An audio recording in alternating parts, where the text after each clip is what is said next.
মেয়ে ছেলে বসে থাকবার কথা বলবে না তাই হয়।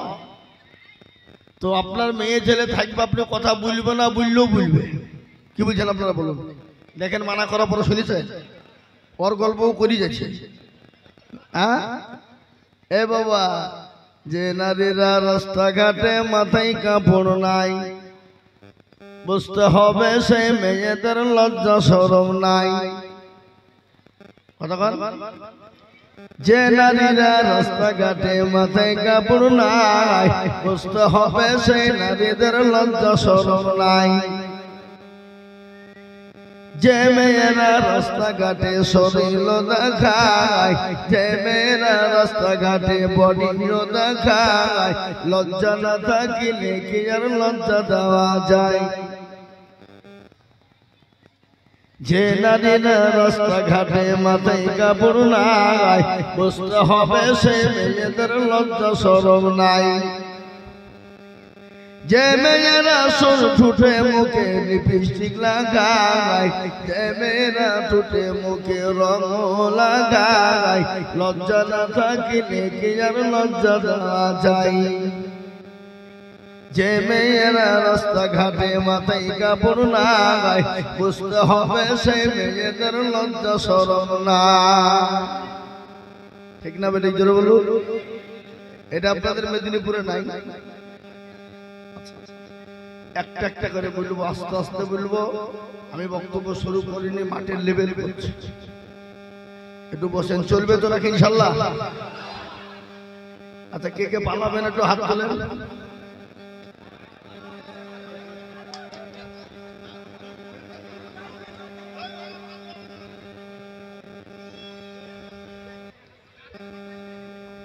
মানে উনি বুঝতে পারেনি, জোশে হাত তুলে দিয়েছে। হুসেলা আলহামদুলিল্লাহি কাফা ওয়া সালামুন আলা ইবাদিহিল্লাযীনা ইসতাফা, আম্মা বাদ। فقد قال الله تبارك وتعالى في كلامه المجيد وفي الفرقان الحميد: أعوذ بالله من الشيطان الرجيم، بسم الله الرحمن الرحيم. إنا نحن نزلنا الذكر وإن له لحافظون. وقال عز وجل في موضع آخر: وما خلقت الجن والإنس إلا ليعبدون. وقال النبي صلى الله عليه وسلم: خيركم من تعلم القرآن وعلمه، أو كما قال عليه الصلاة والتسليم. وقال النبي صلى الله عليه وسلم: من بنى لله مسجدا بنى الله له بيتا في الجنة، أو كما قال عليه الصلاة والتسليم. الحمد لله। আজকের এই সভা সম্মানিত মানিনীত যোগ্যতম সভাপতি সাহেব, সভাপতি আছে তো নাকি? সম্মানিত অনুপস্থিত সভাপতি সাহেব, সভাপতি নাই তো, অনুপস্থিত। এ বাবা, সভাপতি শুনলাম মুফতি সাহেব নাকি? আহমদ কাসেমি সাহেব, আলেম মানুষ। আলহামদুলিল্লাহ। জালসার সভাপতি কাদেরকে করতে হয়? আলেমদেরকে। কিন্তু আমাদের দেশে আজকাল সভাপতি করে কাদেরকে? যাদের মাল আছে, খসখসা খস, ভাগুন্দি, মুখে দাড়ি চুল কিছু নাই, ভুজ কুমড়ু, এই 24 পরগনা ডায়মন্ড হারবার। আমি একবার জালসাই ছিলাম বাবা, তো ওখানে এক সভাপতি করেছে মূর্খ, কিছু জানে না। তো মাইকে বসে বসে দেখেন সবাই মিলে আমাকে সভাপতি করে দিল, তার জন্য আমি গর্ভবতী, বুঝলেন? সবাই মিলে আমাকে ধরে ফিরে সভাপতি করে দিল, তার জন্য আমি আবারও গর্ভবতী। মৌলভী সাহেব বলছে, মাইক দাও। মা বোনেরা বিয়ে হইলে বছরে একবার গর্ভবতী হয়, আর তুমি 2 মিনিটে গর্ভবতী হইলে এ বাবা, বুঝলেন না? তনহা দাগে দাগে সোদ বম্বা গোজা গোজা নে হাম, সারা অঙ্গে ব্যথা, ওষুধ কোথায় লাগাবো খুঁজে পেছি নে বাবা। মনে যদি পচন ধরে খুঁজে গিরে পাওয়া যায়, মলম দিব কোন জায়গায়? সত্যিও সম্মানিত ওলামায়ে কেরাম ও নাজিম সাহেব, তোলাবায়ে আজিজ, হাজরানে মজলিসের আমার বাবা জীবন ভাইয়েরা, সমবয়স্করা, স্নেহের বাচ্চারা, পর্দার আড়ালের আমার গল্প করা মায়েরা বোনেরা, সকলকে রইল সালাম। আল্লাহ রাব্বুল ইজ্জাতের লাখো শুকরিয়া যে মহান তাবারাক ওয়া তাআলা আপনাকে আমাকে বড় ভালোবেসে রহম ও করম করে দিনী মজলিসে বসার আসার তৌফিক এনায়েত করেছেন। সেই মহান স্রষ্টার শানে অন্তরের অন্তরল থেকে এক বাক্যে উচ্চ কণ্ঠে মহব্বত দিয়ে বলি আলহামদুলিল্লাহ, আলহামদুলিল্লাহ। এ মেদিনীপুর ওয়ালারা একটু জোরে হবে না? আচ্ছা বলুন তো, আলহামদুলিল্লাহ বললে গুনাহ হবে না নাকি হবে? নাকি হবে? এই কাজী চক কিন্তু এরকম ছিল না। আমি যখন প্রথম এসেছিলাম তা মোটামুটি আজ থেকে 10-12 বছর আগে হবে নাকি নাজিম সাহেব? তো 10-12 বছর আগে এই একটা ছিল মাদ্রাসার চালার, এলবিস্টার দিয়ে তৈরি করা। জি, কিন্তু আলহামদুলিল্লাহ আজকে সেই কাজী চক আর কাজী চক নয় বাবা, বিরাট উন্নত হয়েছে। আর আজকে আমি সবথেকে আনন্দিত হলাম যে এই মাদ্রাসার জালসাকে আজকে সমস্ত যুবকরা হাতে কবজা করেছে। আলহামদুলিল্লাহ, নিজেরাই তাদের নাজিম সাহেবের সঙ্গে পরামর্শ করে তারা নিজেরাই এই জালসার আয়োজন করেছে। বলুন আলহামদুলিল্লাহ। তো আমি আপনাদেরকে বলতে চাই, আলহামদুলিল্লাহ বললে গুনাহ হবে না নাকি হবে? নেকি হবে।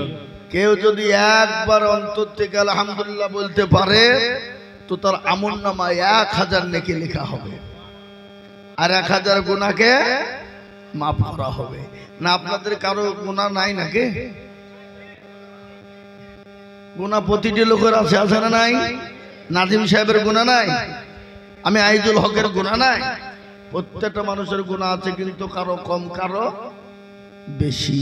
আর সেই গুনাহকে ক্ষমা করবেন কে? আল্লাহ। তারপরে পরে আপনার আমার নবী, দয়ার নবী, বিশ্ব নবী জনাবে মুহাম্মদুর রাসূলুল্লাহ সাল্লাল্লাহু আলাইহি ওয়াসাল্লামের উপরে দুরূদ ও শান্তির ধারা বর্ষিত হোক। আল্লাহুম্মা আমিন। আল্লাহর নবী, মায়ার নবী গো, আপনি নবী আমার জীবনের জীবন। আল্লাহর নবী, মায়ার নবী গো, আপনি নবী আমার জীবনের জীবন। আপনি আমার জীবন সাথী, অন্ধকার খবরের বাতি, আপনি হইলেন নির্দুনিয়ার ধন। আল্লাহর নবী, মায়ার নবী গো, আপনি নবী আমার জীবনের জীবন। আপনি রহমতাল লিল আলামিন, আপনি উম্মতের জামিন, আপনি হইলেন গুনাহগার উম্মতের আপনজন আল্লাহর নবী মায়ার নবী গো আপনি নবী আমার জীবনের জীবন দেখিয়া আপনার মজেজা ভাগ্যবতী হইলেন খাদিজা দেখিয়া আপনার মজেজা ভাগ্যবতী হইলেন খাদিজা সোফা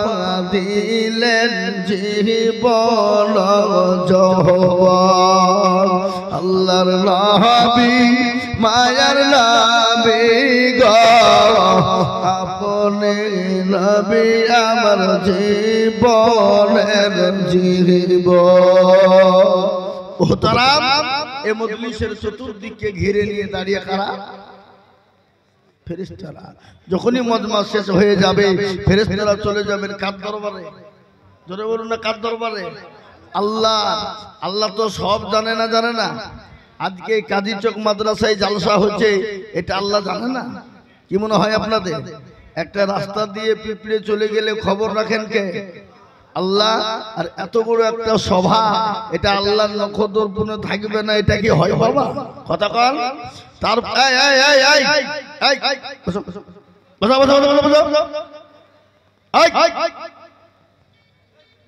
শোনো আজকে মত লাগলে এখানে মোতাবো উঠতে দিইনি আমি তার লাগিয়ে আগে বলেছি কে কে উঠবাবো হাত তুলোনি হাত তুলে ছেড়ে দিত কিন্তু এখন উঠলে কিন্তু 10,000 টাকা ফাইন এখানে 10,000 টাকা নাজিম সাহেবের হাতে রসিদে লিখে দিবা চলে যাবা কোনো ব্যাপার ভাই কি তাই তো নাকি হ্যাঁ উঠো দিনে কি করে উঠছ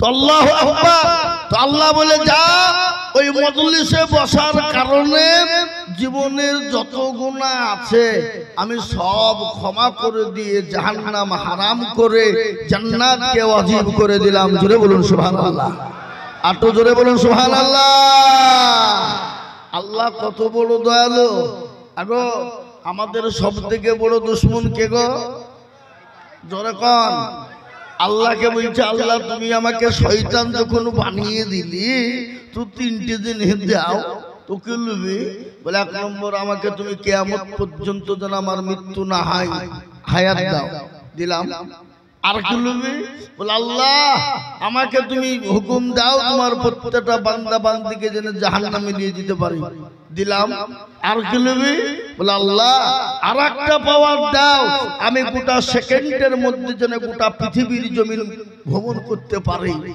দিলাম যা এখন আমি আপনাদের কাছে একটা প্রশ্ন করব ওগো কাজী চকের মুসলমান মেদিনীপুর ওয়ালারা বলুন তো এই মুহূর্তে শয়তান কোথায় আছে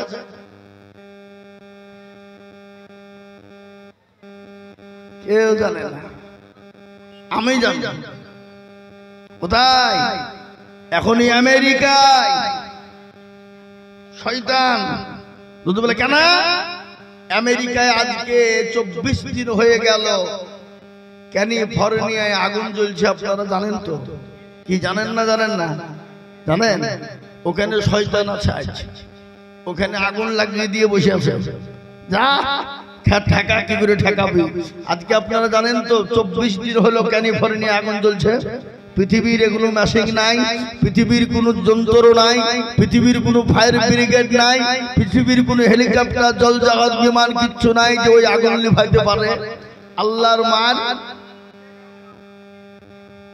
দুনিয়ার যে আমেরিকা নিজেকে বলে মনে করেছিল আমি দাদা আমার উপরে কেউ নাই গোটা বিশ্বের দাদাকে আমেরিকা সেই আমেরিকা আজকে আগুনের তলায় জানেন না আপনারা কোটি কোটি টাকার সম্পদ শেষ পৃথিবীর কেউ নাই বাবা আমি আপনাদেরকে একটা কথা বলি ওই ইসরায়েলকে সহযোগিতা সাহায্য করেছিল কে কে ফিলিস্তিনকে শেষ করার জন্য, কিন্তু গত 15 দিন আগে ফিলিস্তিনের কাছে ওই ইসরাইল কুলাঙ্গার জারদ সন্তান মুসলমানদের কাছে আত্মসমর্পণ করেছে। বলুন আলহামদুলিল্লাহ, জোরে বলুন আলহামদুলিল্লাহ। ফিলিস্তিন জিন্দাবাদ। তাই আপনার ফিলিস্তিনের কাছে আত্মসমর্পণ করেছে ইসরাইল। কি বলে আমরা যুদ্ধ করতে পারবো না, কিন্তু ফিলিস্তিনের মুসলমানরা বলল আমাদের 47,000 মানুষ মারা গেছে, ছেলে থেকে মেয়ে, বৃদ্ধা থেকে ছোট, ছোট থেকে বড়। জি, এমন অবস্থা হয়েছে কাফন পর্যন্ত পাইনি তাদেরকে দাফন করার জন্য। সেই তারা বললেন আমাদের 47,000 মানুষ মারা গেছে, আমাদের কোনো ব্যথা বেদনা নাই, কষ্ট নাই, তারা মারা গেছে, তারা শহীদ, কিন্তু ওই কুলাঙ্গার ইসরাইলের হাত থেকে আমরা ফিলিস্তিনকে মুক্ত করতে পেরেছি। এটাই হলো আমাদের কাছে সবথেকে বাহাদুরি। জোরে বলুন আলহামদুলিল্লাহ, আর একটু জোরে বলুন আলহামদুলিল্লাহ। আমি আপনাদেরকে বলতে চাই, আজকে ভারতবর্ষের জমিনে মুসলমানদের পরিস্থিতি ভালো না খারাপ? কতটা? বিগত এত খারাপ ছিল না যে এখন যা মুসলমানদের সিচুয়েশন। এই মুসলমানদের বড় কষ্ট আপনারা জানেন। এই ভারতবর্ষের জমিনে এই 2024-এ মুসলমানদের বিরুদ্ধে 47টা কেস হয়েছে, 87টা কেস হয়েছে। তার মধ্যে গত 25শে অক্টোবর মুসলমানদের 47টা কেস সুপ্রিম কোর্ট ওটাকে মকুফ করেছে। বলুন আলহামদুলিল্লাহ। খালি মকুফ নয়, সর্বপ্রথম কেস ছিল ভারতবর্ষের জমিনে কোনো মাদ্রাসা থাকতে পাবে না, ভারতবর্ষের জমিনে সমস্ত মাদ্রাসাগুলোকে বন্ধ করে দিতে হবে।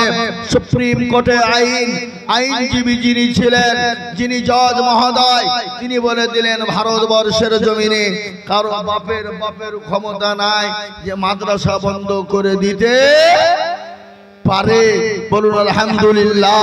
গত 25শে অক্টোবর তার রায় হয়ে গেল। এবার আপনার আমার দেশের সরকার মহোদয়, তার মাথায় পোকা গজে গেল, পোকা বিলবিল করে জ্বলছে। আরে সর্বনাশ, মাদ্রাসা বন্ধ হলো না, মাদ্রাসা যখন বন্ধ করতে পারেনি তাহলে যেন কোনো প্রকারে মুসলমানদের ঘাইল করাই চায়।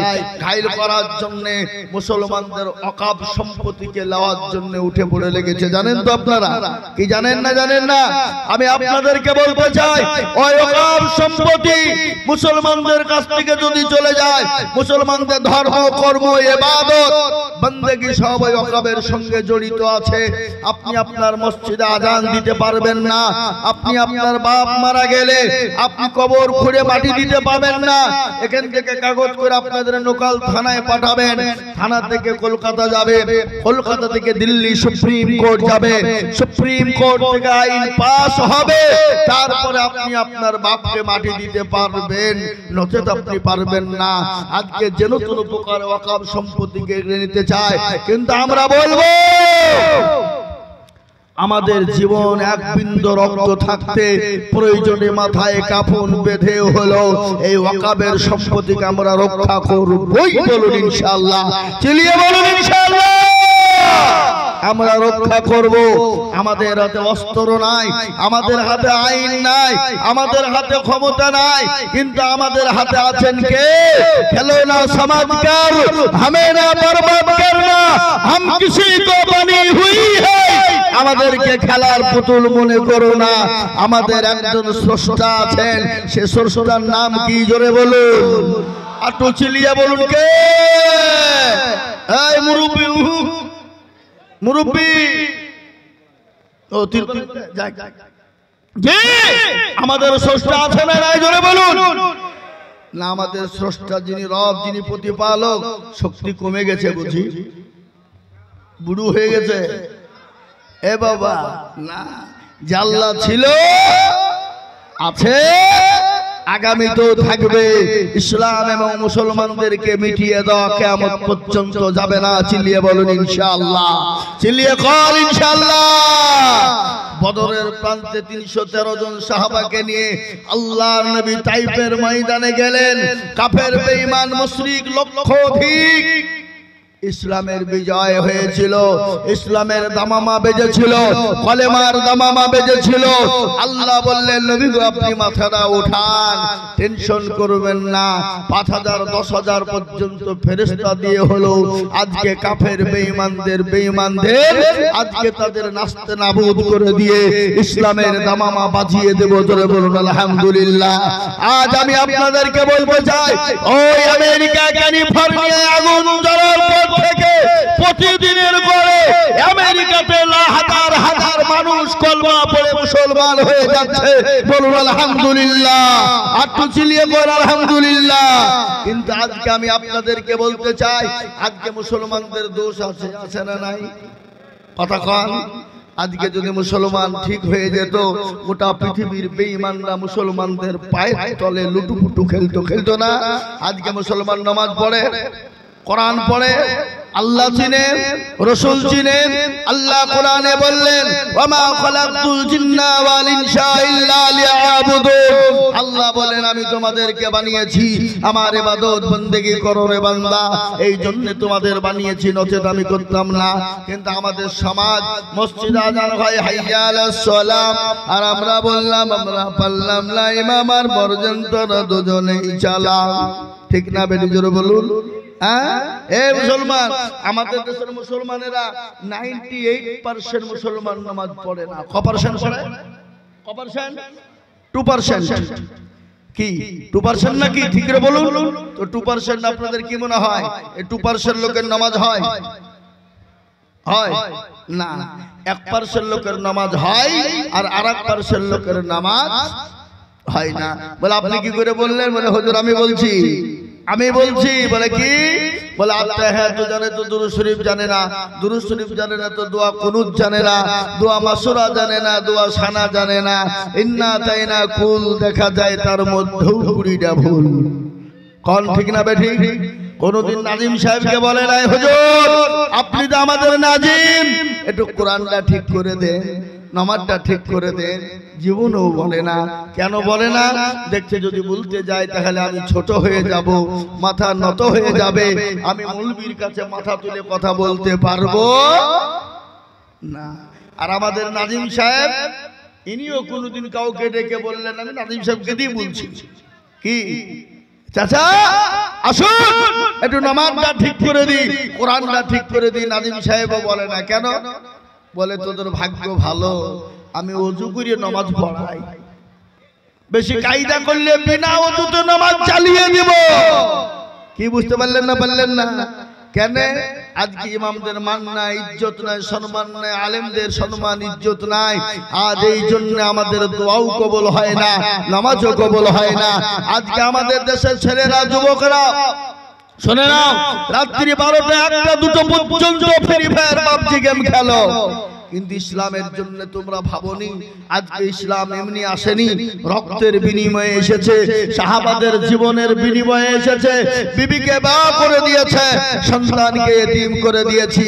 এমনকি প্যারা নবী সাল্লাল্লাহু আলাইহি ওয়াসাল্লাম কলেমার দাওয়াত দিতে গিয়ে, কোরআনের দাওয়াত দিতে গিয়ে তাইফের ময়দানে নবীর উপর স্টিম রুলার চলেছে। চলে নাই? জোরে বলুন। আল্লাহ নবীর উপর এত অত্যাচার হয়ে গেল, এত জুলুম হয়ে গেল, বিশ্ব নবীর উপরে শরীর দিয়ে রক্ত ঝরঝর করে ঝরে যায়। আল্লাহ বলে নবী গো আপনাকে তাইফের ময়দানে থাকতে হবে না গো নবী। গো নবী আপনি এই মুহূর্তে মক্কা ছেড়ে মদিনার পথে চলে যান। বিশ্ব নবীকে আল্লাহ বলেন নবী গো আপনাকে মক্কা ছেড়ে মদিনার পথে চলে যেতে হবে, আপনি মক্কা জমিনে থাকতে পারবেন না। আল্লাহ নবীকে জানিয়ে দিলেন। বিশ্ব নবী দয়ার নবী মক্কা ছেড়ে মদিনার পথে যাওয়ার জন্য রওনা হয়ে যায়। গজল আছে না? আজ নবী গো আমার বানায়া বাজার হিজরত করিয়া চলেন মদিনায়। আজ নবী গো আমার গহরায়া বাজার শুয়ে আছে সোনার মদিনায়। আব্দুল্লাহ পৃষ্ঠ হতে মায়া মেনুর থেকে মেটে জন্ম নিলে আজ নবী গো আমার গলায়া বাজার হিজরত করিয়া চলেন মদিনায় আজ নবী গো আমার বানায়া বাজার শুয়ে আছে সোনার মদিনায় নবী বলে হযরত আলী আছে বিছানা খালি নবী বলে হযরত আলী আছে বিছানা খালি আমার বিছানায় শুয়ে যাও আজ নবী গো আমার গলায়া বাজার হিজরত করিয়া চলেন মদিনা ওই নবীর নামে দুরূদ পড়িলে ওই নবীর নামে দুরূদ পড়িলে হাবিয়া দুজুকুনি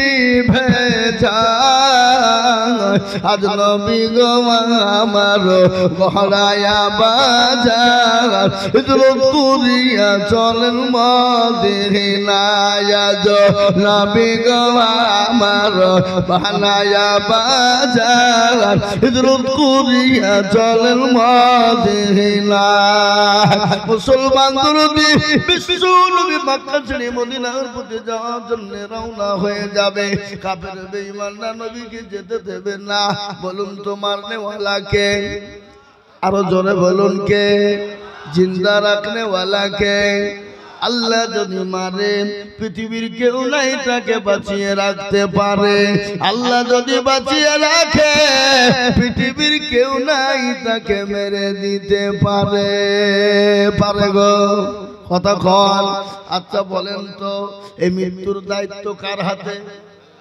আরো জোরে আমাদের দেশের মোদিজি যোগীজি আমাদের দেশের স্বরাষ্ট্রমন্ত্রী বাবা কি বলে অমিত শাহ জির হাতে যদি থাকতো মুসলমানদেরকে কবে মেরে দিত